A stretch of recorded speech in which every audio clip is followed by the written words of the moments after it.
Last night, Ron DeSantis, the Republican governor of Florida, was brutalized by challenger Charlie Crist to the point where at multiple moments during the debate, DeSantis appeared to be malfunctioning. His brain looked like it was malfunctioning. He didn't know what to say, and in some cases didn't say anything. This is wild. Charlie Crist is almost certainly going to lose to Ron DeSantis, now losing by about 10 points in Florida. But this was one of the best performances by Charlie Crist of any 2022 candidate. Let's get right into it. Now, by the way, as we jump in, even many of the topics were topics that it's sort of a joke that they were even being discussed. Critical race theory, talking about the fact that trans people exist. The very existence of these issues, rather than substantive issues of actual relevance, it already shows the degree to which the right has dominated the framing and has shifted the Overton window to the absurd. But let's put that aside for a second. Ron DeSantis doesn't like the approach that some schools are taking because he says it teaches that the U.S. was built on stolen land. Wait a second, wasn't it? It actually, if you look around the country, they do have programs, unfortunately, well, they will take a student, look at their race, say, okay, you're white, you're an oppressor. If you're black, you're oppressed. And think about what that does to a 6 or 7-year-old kid. That's wrong. You're seeing that. You have people that are teaching, and actually his running mate has said this in the past, that teaching the United States was built on stolen land. That is inappropriate for our schools. It's not true. And I'm happy. Can you imagine? Now, it's not unique. We live in the U.S., so a lot of history that's taught to kids is U.S. history. You know, in other countries, interestingly enough, kids are taught more global history. But okay, put that aside for a second. It's the U.S., so kids are taught U.S. history. It's not unique that the U.S. now exists on what we would accurately call stolen land. I mean, countries in 2022 are on land that was stolen, won by war, annexed, purchased, or created by international treaty. It's not really a special thing. It's not unique to the United States. The Roman Empire, the Zulu Empire, the Mongol Empire, you look at the history of how Japan came to be what it is. It's all a combination of these few mechanisms. It's not special. It's not a unique pejorative to teach the reality. These people live in a fantasy world. Now, what became a very big issue during yesterday's debate, and Charlie Crist handled it very well, Charlie Crist pointed out multiple times, DeSantis is angling to run for president. Will he commit to actually serving out his 4-year gubernatorial term? And each time DeSantis was more and more flustered by it. Very, very interesting. Let's take a look. Ron, you talk about Joe Biden a lot. I understand. You think you're going to be running against him. I can see how you might get confused. But you're running for governor. You're running for governor. And I have a question for you. You're running for governor. Why don't you look in the eyes of the people of the state of Florida and say to them, if you're reelected, you will serve a full 4-year term as governor? Yes or no? Yes or no, Ron? This is the point at which it looks like DeSantis' brain is malfunctioning. Will you serve a full 4-year term if you're reelected governor of Florida? It's not a tough question. It's a fair question. He won't tell you. We did not agree on the candidates asking each other questions. Governor, it's your turn. Well, listen, I know that Charlie's interested in talking about 2024 and Joe Biden, but I just want to make things very, very clear. The only worn-out old donkey I'm looking to put out to pasture is Charlie Crist. So there, of course, Crist about 20-something years older than Ron DeSantis, and Ron DeSantis going in that direction. But this really didn't get any better. It continued, and it was quite ugly and telling about Ron DeSantis. Only worn-out old donkey I'm looking to put out to pasture is Charlie Crist. Yeah, well, Ron, we know you love to bully people, and the little name-calling you just exchanged, I can take it, but you shouldn't do it when children are standing behind you at a press conference and they're wearing a mask and giving love. But apparently Crist did very, very well in this debate. I don't know that it will actually be enough to make a difference, but it was quite a scene. because you like having it as an issue for political scoring in points that you want to have for a future campaign. And let me remind the viewers, he wouldn't even answer you if he would stay 4 years if you reelect him as your governor. You're running for governor. You're asking them to vote for you for governor. At a minimum, you ought to be able to tell them if you get reelected, you'll serve as governor. Ron? Governor? So we had the border that was in much better shape in January of 2021. And the audience really noticing he does not want to answer that question because he obviously is getting set up to run for president. Then the topic of abortion came up.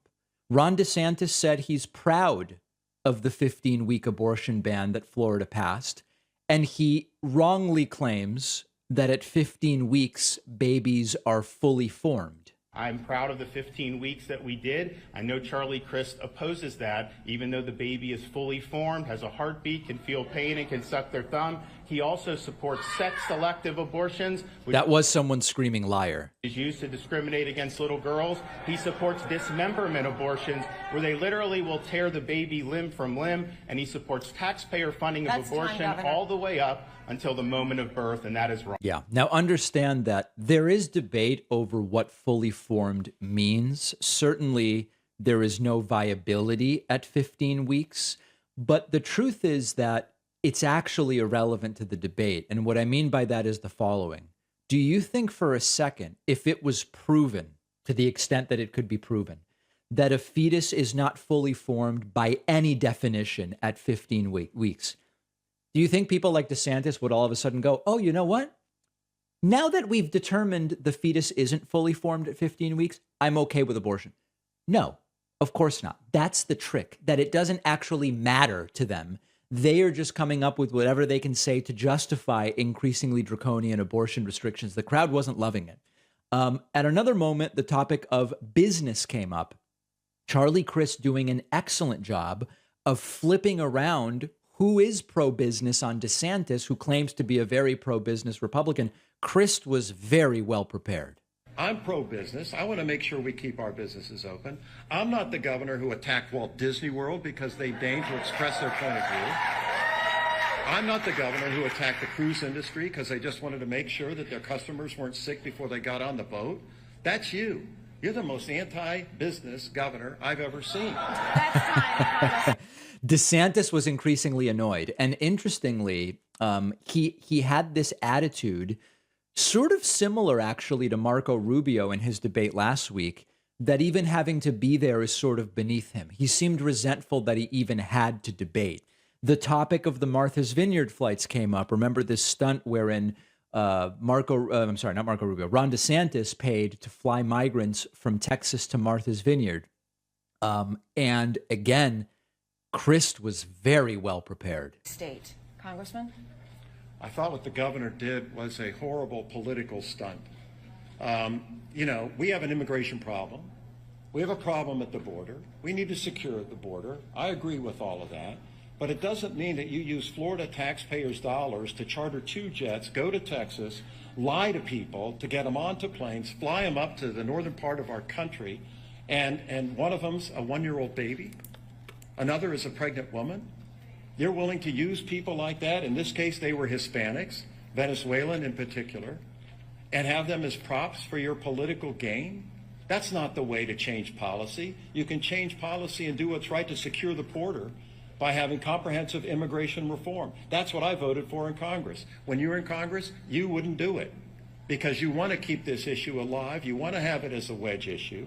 And you want to pull political stunts like you did with the taxpayers' dollars of the people of Florida. That's not what it's for. That's not what you should have done. It isn't funny. It's not right.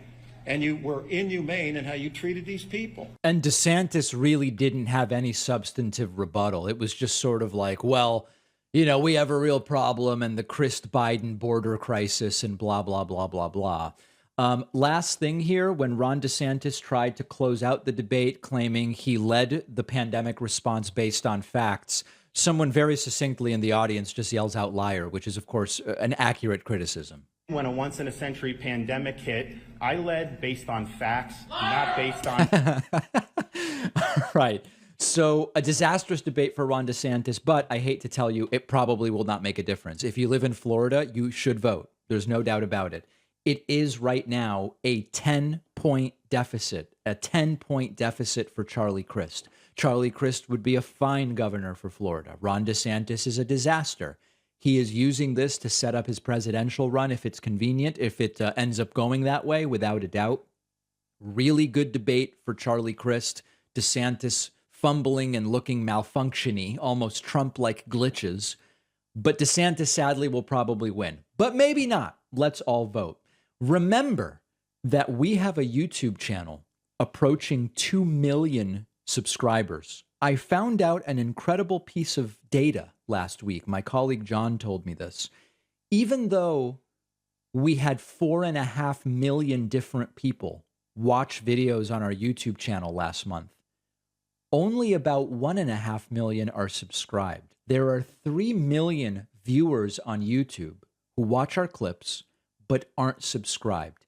Make sure you hit that subscribe button because it is so important for the algorithm and for signaling to YouTube that our content is engaging enough for people to want to subscribe.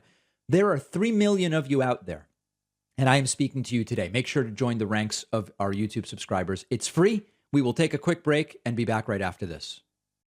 I want to tell you about something I use every day because it simplifies my life. I don't have hours to mathematically plan every meal or take multiple different supplements and vitamins to make sure I'm getting exactly what I want to get every single day. And the solution is our sponsor, Athletic Greens product AG1. I've been taking AG1 for over a year. It's just great. It's just one small scoop of AG1 in the morning. I get 75 vitamins, minerals, probiotic, all from whole food sources. It's what I want. It's no more. It's no less. It's no extraneous stuff making wild claims. I drink it straight with water because I like the taste. You can put it in a smoothie or juice or a shake. It's just simple. AG1 is a sustainable routine because it's just one scoop in the morning, takes 1 minute once a day. I know I'm covered and getting what I want. I can really be sure that I am properly nourishing my body with the things I'm trying to get. That's the most important part. Athletic Greens knows I'm a vitamin D guy. I've talked about in the winter, I take vitamin D to make up for the lack of sun exposure. I take that every day as well. I've mentioned it on the show. And so Athletic Greens is giving you a free year of vitamin D and 5 free travel packs with your first purchase when you go to athleticgreens.com/Pacman. The link is down below.